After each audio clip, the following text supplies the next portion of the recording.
legacy, it's the faith, it's the history, unerased, of a sisterhood, of a race.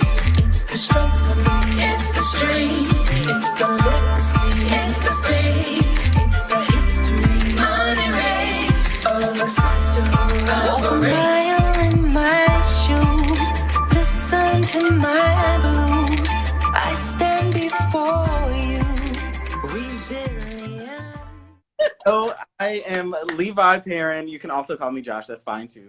I am the webmaster and content coordinator for Unerased Black Women Speak. This is our last IG Live of the year, talking with Kici Cofield from WellReadandFed. You can follow her. Please follow her, share her content. She's logged in from her blog page, so you can easily click there.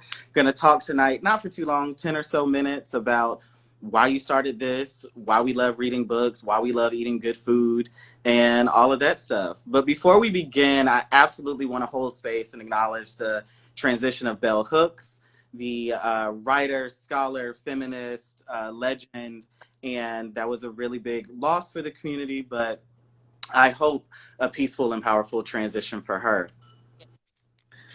So Kici, My goodness. let's kick it off. What made you start Well Read and Fed? Like, why do it? It's so crazy. So I've always loved to read. I've always loved to eat. Those are like my two favorite things. I've always said, like, if I could just get paid to read or eat, like, I would love that. And so my friends would always reach out to me and say, like, you know, I want to read. I'm going on vacation. I'm going to the beach. What are some suggestions? Or I'm in Richmond. I'm in Hampton. Like, where have you eaten? What's a good place to get some cocktails? And so I started it kind of as a way to, like, share what I was doing with my family and my friends. Mm-hmm. When I started, I didn't even know what a bookstagram was. Like, I didn't know what ARC and TBR and all the acronyms that belong to it was. It just kind of started as, you know, something I wanted to share with my family and my friends. And it started, so like about 4 years ago now that the page has been up. And it's just so crazy because, like, what started as just, you know, a way for me to share this what I love with my family and friends, Mm-hmm. is just grown like this community of, like, people that love to read, love to eat, and just a community almost. So that's why I started it, and I love it so far. Yeah, I actually worked at a bookstore for a few years, and I was working there actually when you launched this, and I remember thinking it was like such a great idea. Loved it because reading is such like a solitary hobby. Mm-hmm. That you don't realize how many other people are into it, and all of us eat. We all gotta eat. So Yeah. all doing the same things. Why not talk about it more with each other? Literally. And, like, you know, in college and in grade school when I would read, I didn't have community. Like, I didn't have people to really, you know, talk about books with, or like, you know, what you're reading this week, or giving me recommendations. It was really just, Lucy loves to read. That's just her. And I've always been like an introvert, I would assume. So I feel like that's always been my way of, like, recharging too. So yeah, no, I think it's interesting too, just kind of seeing, like, the community that's built of people that enjoy this just as much as I do. Mm-hmm. One of the like earliest book clubs I guess I was in, I remember like in middle school, and it was only Black girls and then like the few Black guys that they were friends with. Yeah. Like, speak and bring our mama's books to school, and that's how I read like Fly Girl and Coldest Winter Ever. I probably shouldn't have been reading that when I was 11 or 12, but whatever. And it's just funny finding those same girls now that we're adults and like in our 20s and 30s, and that passion never left. Yeah. And that's, like, funny that you brought that up. So, like, in middle school, that's when I think my spark for reading kicked off. I used to have a friend would steal her mama's books, bring them to school, like, girl, Fly Girl, Coldest Winter Ever. And I'm just, like, in my room with the nightlight, just like, With the nightlight. because it's like, my parents won't buy me that shit. So it's just like, that really, like, sparked my love for reading. Because, like, I'm talking about, I would get through those books so quickly because I was just so engulfed in so that is interesting. Tell me, what book and food are you most excited to try? Or it could be a restaurant that you're most excited to try next year. Oh my God. I don't, so Or as next far time. as far as food, I want to try out a Michelin star restaurant. I've never eaten at one. So I've been saving my little pennies. I'm just like, you know what? I'm going to get the experience. Because one thing about me, I'm going to spend money on food. So eat at a couple of, like, Michelin star restaurants, and there's like a ton in DC, so I'm planning on, like, a couple day trips next year. And then as far as books, I don't know if you read Children of Blood and Bone. I think you did. I did. I read the first one. I haven't read the second. I know the second one is out. I'm not sure if the third one is though. Yeah. So the third one is coming out next year. I could be wrong. It's coming out next year, so I am super excited to read that one. Yeah, I loved it. It was really good, at least the first one. And I'm sure she didn't drop the ball with the second book. It was a very fast read. Like, I was able to just fly through it, even though it's a pretty long book. Definitely, yeah. It reminded me of Harry Potter almost. Like I'm starting to get into Black sci-fi fantasy, and like as a kid, my parents were very, very A type. So we weren't allowed to read those books. So like as an adult, I'm just now really getting into like the sci-fi, the fantasy, and I love that.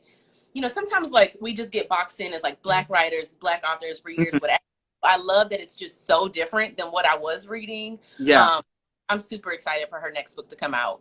Yeah, that's so funny that you mentioned it, because I feel like growing up especially with Harry Potter, there was no in between. You were either all in or you weren't allowed to touch it. Like you were casual reading. Literally, like, it was to the point where like I would go over sleepovers and my parents were like, "She is not allowed to watch it. She is not allowed." And I was just like, so I didn't read Harry Potter until 2017. Like I had just finished grad school. It was like a summer. I was like, you know what? I'm gonna read Harry Potter just because I damn can. Ones that were like, "Oh, no problem. We won't read it. We won't let them watch it. Okay, they're gone. Y'all want to?" Like, yeah. So, let's see. I have a couple of more questions for you. Oh, tell me about being an advanced reader. Like, how'd you get into that? What do you have with all of that? Totally. So, that's something that is definitely new for me, and something I didn't know prior to starting this account is that if you read a lot of books and you're an influencer, a book influencer, publishing companies will send you advanced copies of books. And so a lot of it, like if you're big enough, you got a big name. I'm not there yet, but they'll just send it without you asking. But last year I started asking because I'm just like, y'all getting these free books, baby. I want one too. So I started reaching out to different publishing houses and just saying like, hey, like I have this page. I really feel like although I don't have a huge following, I do have a community and like we love to read. I would love to get copies. So I think currently I only get, so Penguin Random House for sure.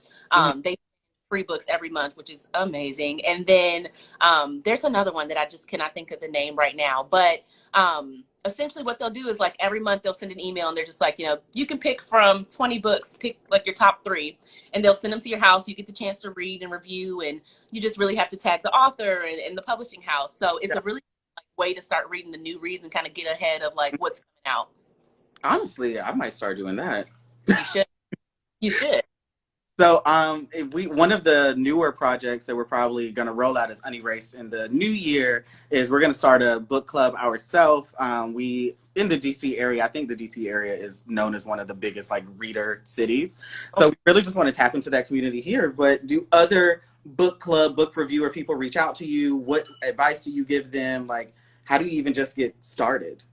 Yeah, totally. So actually, me and another bookstagrammer started I was about to say YouTube channel. No, started a book club about 3 months ago because we both are like, I've always been like anti-book club in a way because it's always felt like, dang, I love to read, but it just kind of feels forced. Like I got to read this book by this point. And so we both had that same feeling of just like, we want to be involved in something, but it needs to be no pressure. Like if you finish the book, you finish it. If you don't, you don't, but you can still be invited into the conversation because it'll just be very, very broad. And so I would definitely just kind of leave it as like no expectations if you are to start a book club, because some people just start to feel overwhelmed. But then also just bringing people into the conversation, I think is really helpful whenever we have book clubs, because I know that like for some of the larger book clubs I'll go to, I'll just kind of sit in the back and just like not say anything because, people are like saying stuff that is just sounding so smart. And I'm just like, oh, I didn't get that. I just thought it was good. So we try and make it a point to like get everyone's opinion on a question, because it doesn't, for us, it's not about, oh, your answer sounds amazing and like you're the smartest person because whatever. It's all about just like, what do you really feel about the book? Did you hate it? Did you love it? Like, so I think it's all about just like building that community of readers and like leaving it as like, okay, it's not an expectation. If you read it, but you're still invited to the table to talk about it, whether you read it or not. Like you can still be part of the conversation regardless. Right.